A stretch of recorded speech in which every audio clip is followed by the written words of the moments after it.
Hey friends, what's up? So here's the thing, I did it. I'm really proud of myself.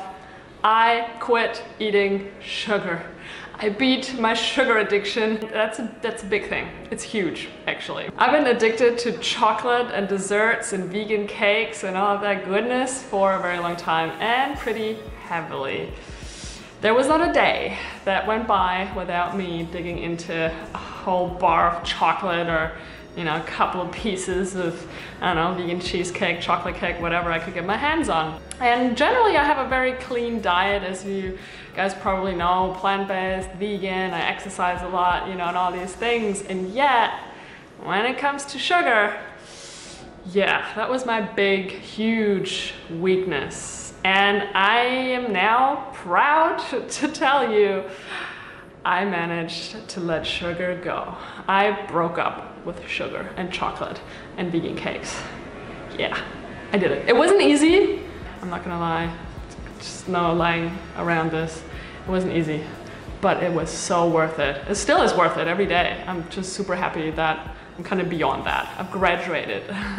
So what were the main reasons? Why did I actually want to quit sugar in the first place? Now, we all kind of know that generally sugar is not the healthiest thing to consume in our diets. It causes heart disease and diabetes and all sorts of stuff. But actually for me, the biggest trigger and motivator was that I had been battling with indigestion and bloating and just so much pain after eating for a few months this year, and it just got worse. And I tried out all sorts of stuff, and I stopped eating gluten, and I stopped eating nuts, and I stopped, you know, and I did all these exclusion diets and tried everything, and nothing was working. And eventually I was like, man, Connie, maybe, just maybe, you should try and quit eating sugar for a bit and see what happens. Yeah, and I did. And the result is that no more indigestion, no more bloating, my tummy feels amazing, it's flat, no more pains after eating, and there's a few more benefits I'm gonna share in a bit. Apart from that though, I realized eventually, I mean, I kind of always knew I was addicted to chocolate, but I realized I used sugar as my emotional eating go-to. So whenever I was feeling something intensely, something I didn't want to feel, maybe I was sad, maybe I was scared, maybe I was stressed, maybe I was angry, my go-to food was chocolate. And I became more and more aware that, maybe I want to break through that habit, because maybe I should look into what's actually there that I don't want to feel, and I distract myself by eating sugar. And also, as we all know, sugar spikes our blood levels, and so my energy was just up and down for most of my life throughout the day. And yeah, I don't want to be addicted to stuff. Like, I quit smoking like almost 3 years ago now, and I smoked my entire life. I want to get rid of everything that I'm addicted to. Now, before I tell you how I quit eating sugar, I want to share the effects, because I didn't realize just how awesome I was going to feel when before I quit eating sugar. Well, number one, like I just mentioned, my stomach feels awesome. Like, wow, it's like life quality. And one thing I really didn't expect was that I was struggling to feel full and fulfilled after eating a meal while I was still eating sugar. And also I would just think about food a lot all the time. I would think about chocolate and sugar a lot.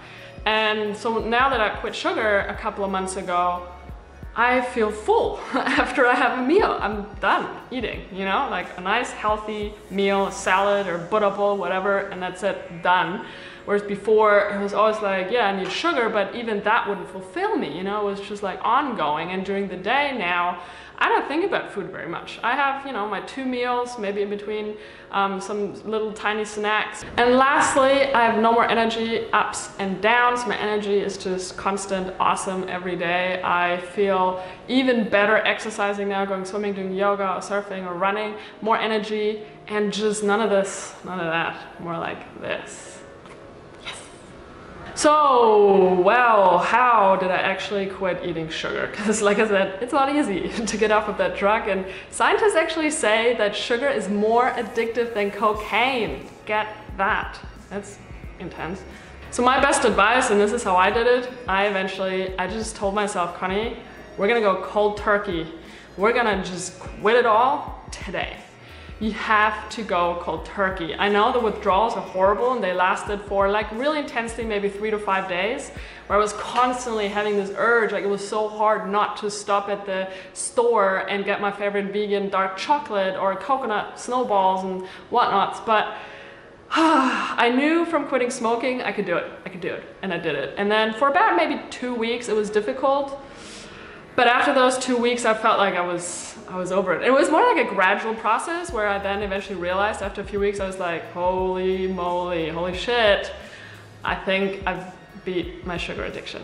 So once I realized that, I was like, wow, that's amazing. So yeah, you have to quit all sugars in all forms, everything. In the liquid form, obviously when it comes to chocolate and desserts and things like that, but also fruits, no fruits, you gotta completely just done.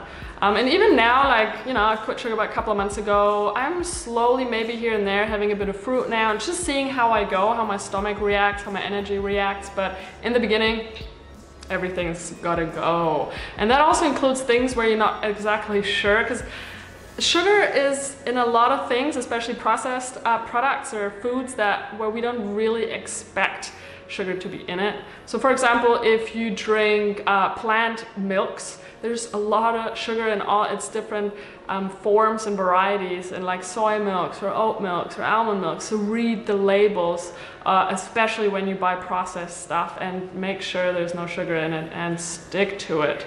So when you're in the supermarket, don't buy anything that has to do with sugar. Don't bring it home. And when you're in the restaurant, do not have a look at the dessert section. Just don't.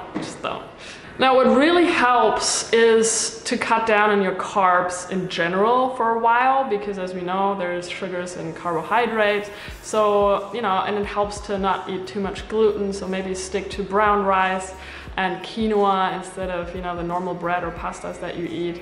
What also really helps, and I kind of substituted that for my sweet porridge in the morning that I'm not having right now. So I'd start having avocado on gluten-free bread in the mornings, because fats, as in avocados or nuts or whatever, really helps to kind of get these sugar cravings down and generally feel more full.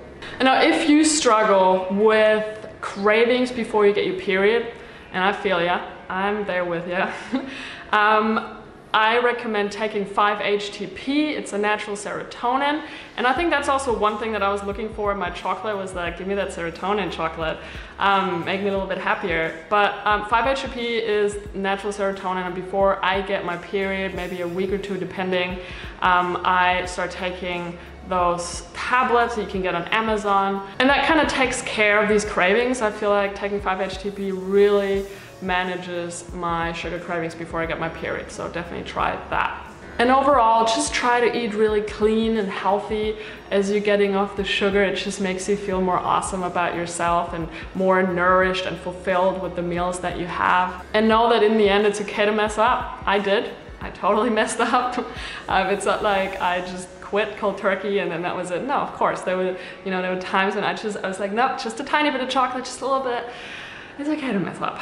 But overall, I made it, I got through it, and my body feels amazing now. Up here, I feel amazing, got better energy. Yeah, sugar is done, I'm finished. Our relationship is over, even though maybe once in a while I'd have a little bit of chocolate, but to be honest, now that I quit, it doesn't even taste that good anymore. I feel like our taste buds, as we get off of that addiction, they kind of just go back to normal and realize that, it was just the addiction. It wasn't the actual beautiful taste. In the comments, I'd like to know, do you struggle with sugar? What's your challenge? And are you gonna try to quit? You know, let me know what's happening there. What's your relationship to sugar? And if you enjoyed my video, give me a thumbs up. Subscribe to my channel for more awesome stuff, and I'll see you in the next video. Bye-bye.